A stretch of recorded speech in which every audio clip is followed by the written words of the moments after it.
बिस्मिल्लाहिर्रहमानिर्रहीम। अस्सलामुअलैकुम। मैं हूं मोहम्मद आकिब ख़ान और आप देख रहे हैं पाक एजुकेशन एकेडमी। स्टूडेंट्स, आज हम एक और सीरीज़, एक और नया चैप्टर स्टार्ट करने जा रहे हैं, एटॉमिक स्ट्रक्चर। यानी कि एटम का जो स्ट्रक्चर होता है, एटम किन चीज़ों से मिलकर बनता है, एटम का क्या शेप होता है, क्या उसकी प्रॉपर्टीज़ हैं, एटम के अंदर क्या क्या चीज़ें होती हैं, ये सब हम डिस्कस करेंगे एटॉमिक स्ट्रक्चर में कि एक एटम बनता कैसे है। और बेसिकली आपको ये भी पता होगा कि एटम कहते किसको हैं। एटम कहते हैं किसी भी मैटर का सबसे छोटा पार्टिकल, वो कहलाता है एटम। आज के लेक्चर में हम इसका इंट्रोडक्शन डिस्कस करने वाले हैं। चलें स्टार्ट करते हैं आज का lecture. The word atom is derive from Greek word Atmos means indivisible. ये जो एटम है ये ग्रीक वर्ड एक यूनानी अल्फाज है एटमोस, जिसके मायने होते हैं इंडिविजिबल यानी नज़र ना आने वाला। Which has first describe by Greek philosopher Democritus. इसको सबसे पहले बताया था, इस बारे में सबसे पहले बताया था एक फ़लसफ़ी, एक फ़िलासफ़र डेमोक्रिटस, जिनका नाम था। डेमोक्रिटस का ये बिलीव था कि एटम कंसिस्ट करता है very small individual particles. Democritus ने ये बताया कि एटम के अंदर छोटे छोटे इंडिविजुअल पार्टिकल्स होते हैं।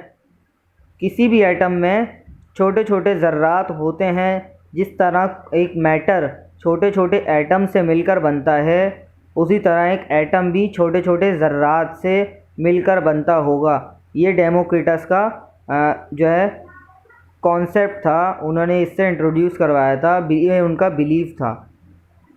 और जॉन डेल्टन एक इंग्लिश स्कूल के टीचर थे और केमिस्ट भी थे, जिन्होंने सजेस्ट किया था फंडामेंटल एटॉमिक थ्योरी को। जो कॉन्सेप्ट पेश किया था डेमोक्रिटस ने और जो इसकी थ्योरी पेश की थी वो थी जॉन डेल्टन ने। जॉन डेल्टन ने इसकी थ्योरी को पेश किया था, इससे इंट्रोड्यूस कराया था। उस थ्योरी के बारे में बता रहे हैं कि which explain that the elements are made up of individual particles called atom. कि बता रहे हैं कोई भी एलिमेंट जो होता है वो बहुत सारे इंडिविजुअल पार्टिकल्स से मिलकर बनता है, जिसको हम एटम का नाम देते हैं।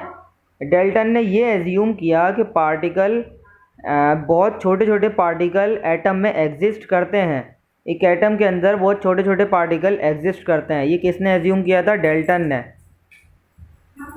But by the passage of time new experiment show that atom is composed of even similar particles which are known as subatomic particles।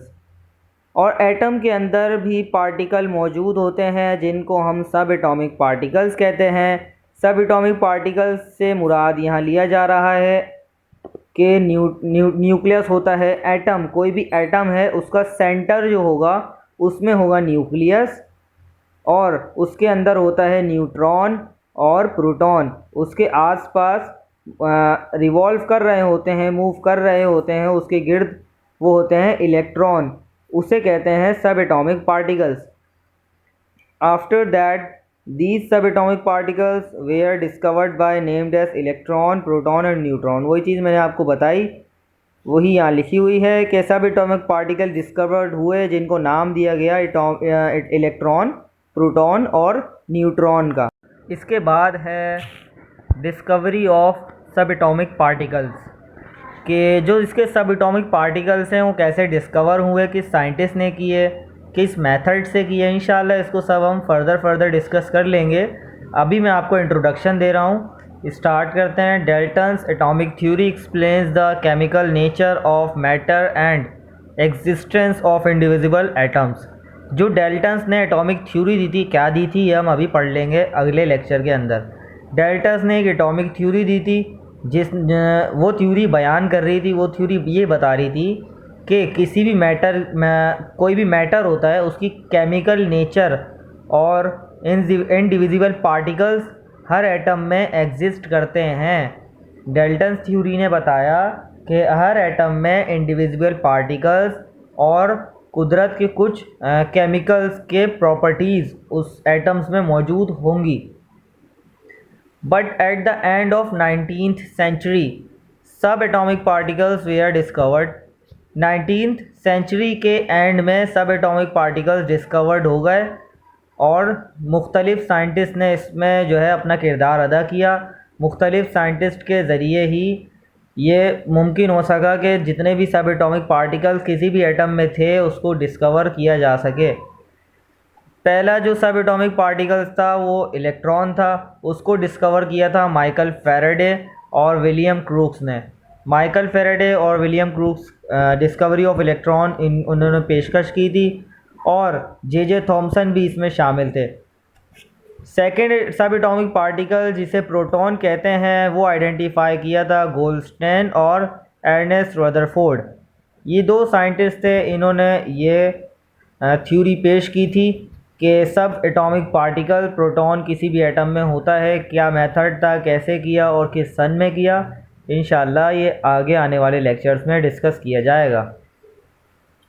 और थर्ड सब एटॉमिक पार्टिकल्स न्यूट्रॉन जिसे कहा जाता है वो इंट्रोड्यूस कराया उससे चैडविक ने। और ये सारे के सारे जो सब एटॉमिक पार्टिकल्स हैं ये इन सब साइंटिस्ट ने डिस्कवर किए। ये कि एक माइलस्टोन था, एक नॉलेज थी एटॉमिक स्ट्रक्चर के हवाले से जो आज हमारे पास मौजूद है। नो डाउट कि ये साइंटिस्ट थे जिन्होंने हमें बताया कि एटम के अंदर किस तरीके से पूरा स्ट्रक्चर इन्होंने बताया कि कैसे कहाँ इलेक्ट्रॉन प्रोटॉन होते हैं, न्यूक्लियस कहाँ होता है। रदरफोर्ड थ्योरी में आप पढ़ेंगे कि न्यूक्लियस कहाँ होता है, एटम के सेंटर में होता है। क्या उन्होंने थ्योरी की थी, इंशाल्लाह आगे नेक्स्ट लेक्चर में हम इसको पढ़ेंगे। इतना मैं आपको अभी फ़िलहाल बता देता हूँ कि बीच में जो आप अभी देख रहे हैं ये होता है न्यूक्लियस, और न्यूक्लियस में होते हैं न्यूट्रॉन और प्रोटॉन, और इसके अराउंड रिवॉल्व कर रहे होते हैं इलेक्ट्रॉन्स। आप फिगर में भी देख सकते हैं इलेक्ट्रॉन मूव करते हैं, इलेक्ट्रॉन ऑर्बिट्स के ज़रिए, इलेक्ट्रॉन शेल के ज़रिए ये किसी भी न्यूक्लियस के अराउंड मूव कर रहे होते हैं। ये छोटा सा इंट्रोडक्शन था, कोई इतनी मुश्किल बात नहीं है। इंशाल्लाह आगे हम इसकी थ्योरीज़ को डिस्कस करेंगे तो आपको और ज़्यादा क्लियर हो जाएगा। That's all for this lecture. Channel को सब्सक्राइब नहीं किया तो चैनल को सब्सक्राइब कर दें, बेल आइकन को प्रेस कर दें ताकि हमारे आने वाली वीडियो आप तक बआसानी पहुंच सके। मिलते हैं अगले लेक्चर के साथ। डिस्कवरी ऑफ सब एटॉमिक पार्टिकल्स की थ्योरीज़ को पढ़ेंगे हम उस लेक्चर में। जब तक के लिए इजाज़त दीजिए। अल्लाह हाफिज़।